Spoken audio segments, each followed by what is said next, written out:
Vizcaya. Para magbigay po sa inyo ng kanyang pambungad ng pananalita, tinatawagan po namin si Mr. Raimundo Palad, ang aming manager po ng Public Relations Facilities Department. Magandang gabi po sa ating lahat. Sa ating pong mga panauhin mula sa National Museum, mula sa Philippine Women's University, mula sa Department of Tourism, at sa lahat po na ngayon ay narito. Malugod po namin kayong tinatanggap dito sa GSIS Museum.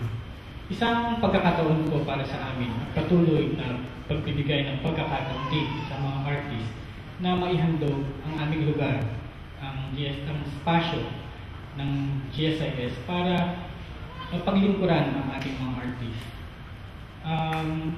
Isang pagkakataon para sa GSIS na patuloy na tumulong sa mga artist dahil para sa inyong kabatiran, libre mo binibigay ng GSIS ang lugar na ito. Binabati namin si Ginoong Dexter Bigayan sa kanyang art exhibition nito.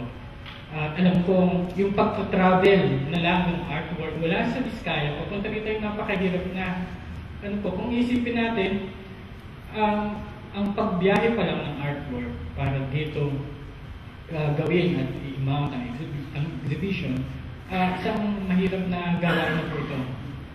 At kaya nga saludo kami kay Ginoong Bigayan dahil kanyang dalhin ang kanyang artwork mula sa Vizcaya papunta dito. Kaya palakpakan po natin si Mr. Bigayan.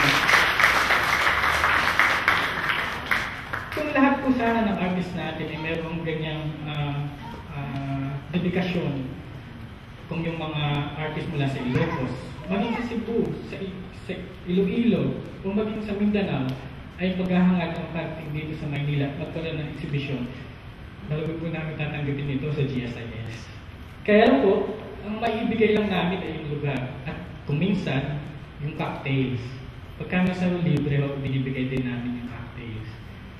At sana po, higit na maraming artists ang maging bahagi ang GSIS sa kanilang paglago.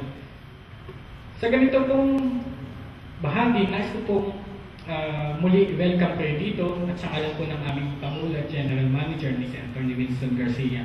At malugod po namin kayong kinatanggap dito sa museo at sana patuloy nating tangkilikin ang magagaling nating alagad ng sining. Muli po, isang magandang gabi sa ating lahat.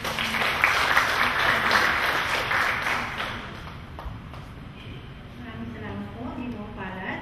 At upang magbigay po ng mensahe para kay Mr. Dexter Bigayan, tinatawagan po si Mr. Nick Legaspi ng National Museum.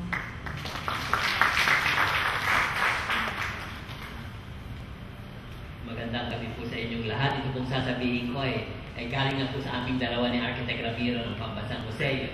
Ito lang po ang masasabi ko. Unang-una po kay Mr. Ryan Palad.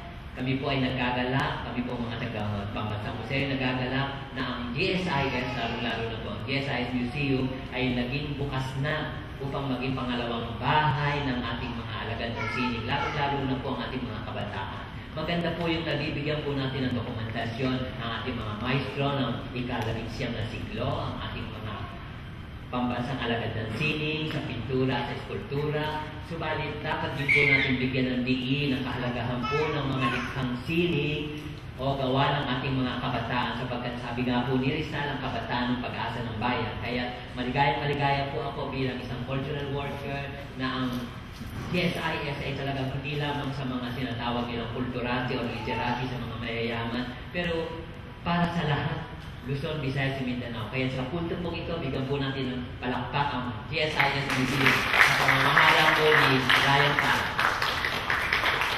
At masasabi ko pong tunay pong makikita ang pulso ng bayan sa pamamagitan ng likhang sining, lalo-lalo na po ang sining visual, sapagkat ito po talaga ang nagbibigay ng tunay na kulay ng kasaysayan at kalinangan ng bansa.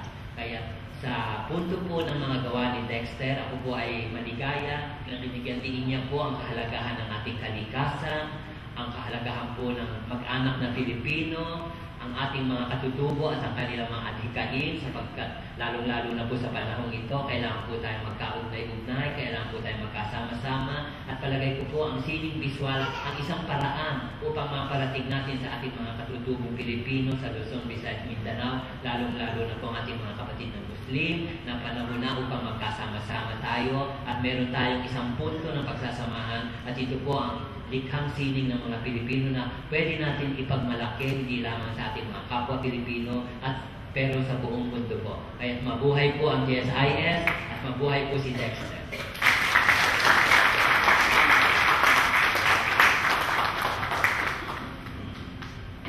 Maraming pong salamat, sir. Sa punto pong ito, nais kong ipaabot ng ating artist ngayon na si Mr. Dexter Bigayan ang kanyang mensahe para po sa kanyang mga panauhin ngayong gabi. Tinatawagan po, Mr. Dexter Bigayan.